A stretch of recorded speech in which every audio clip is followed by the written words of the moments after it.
آپ ذہن میں رکھیں، پھر آپ کو اندازہ ہوگا کہ یہاں پہ 4 مہینے کا ٹائم دیا گیا، یا تو اسلام قبول کر لو، ادروائز عرب کی سرزمین چھوڑنی ہوگی۔ یہ اللہ نے اب سرزمین اپنے لیے کنٹونمنٹ ایریا، حرم کا علاقہ مخصوص کر لیا ہے، یہاں کوئی مشرک نہیں رہ سکتا۔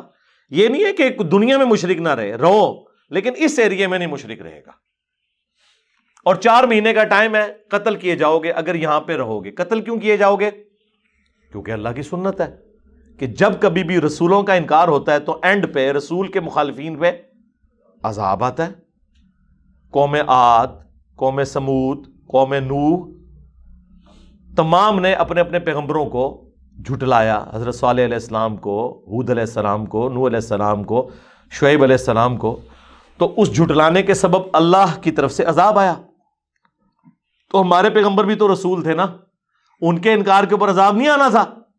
آنا تھا، لیکن تھوڑا سا اللہ تعالیٰ نے اس دفعہ اس کا طریقہ بدلا، اور وہ طریقہ یہ بدلا کہ سورہ التوبہ میں ہی آیت نمبر 14 میں آ جائے گا کہ اے مسلمانوں، اللہ تعالیٰ تمہاری تلواروں سے، تمہارے ہاتھوں سے انہیں عذاب دے گا۔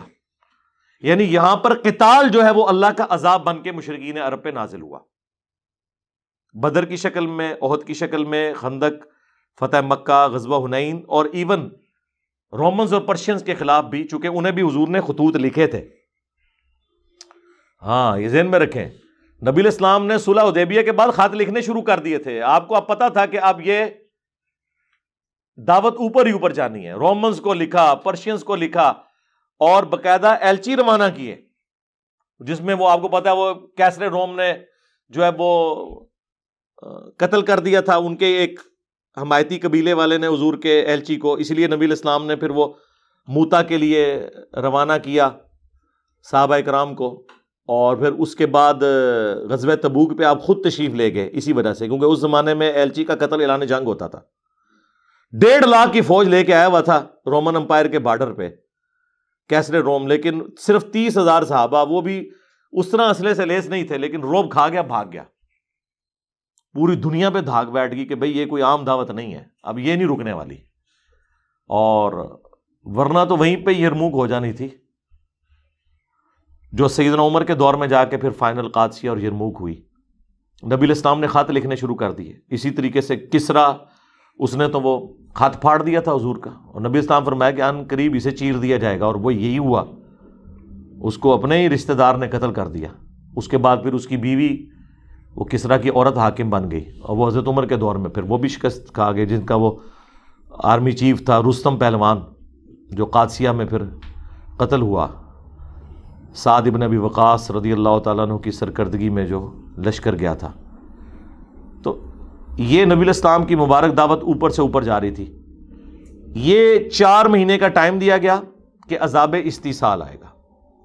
میں نے پچھلی قرآن کلاسز میں بھی مسئلہ 85 جو ریکارڈ کروایا تھا وہ یہی تھا، قرآن اور قتال، اللہ کے نبی علیہ السلام کی 2 خصوصیات۔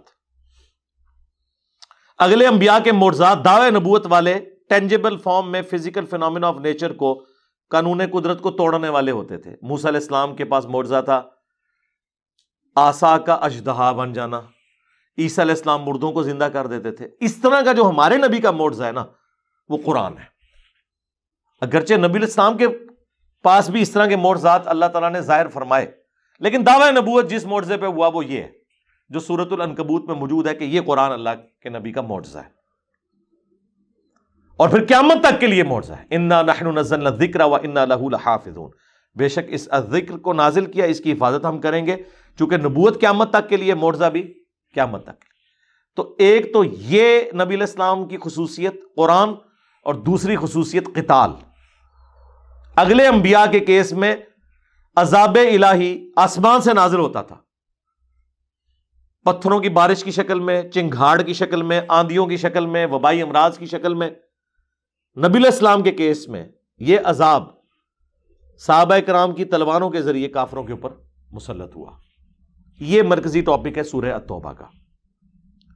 بعض لوگ دھوکہ کھا جاتے ہیں سورہ توبہ پڑھتے ہوئے، اور وہ کہتے ہیں کہ جناب اس میں تو لکھا ہے جہاں بھی کافر نظر آئے ان کو قتل کر دو، اور چھپ کے بیٹھو، دھاگ لگا کے بیٹھو، کسی کو زندہ نہ چھوڑو۔ ٹھیک ہے، حالانکہ یہ دنیا کے تمام کافروں کا ذکر نہیں ہے، صرف ان کافروں کا ذکر ہے جنہوں نے معاہدہ توڑا تھا، اور ظاہر ہے انہوں نے بھی تو مسلمانوں کو قتل کیا تھا، تو اس کے بعد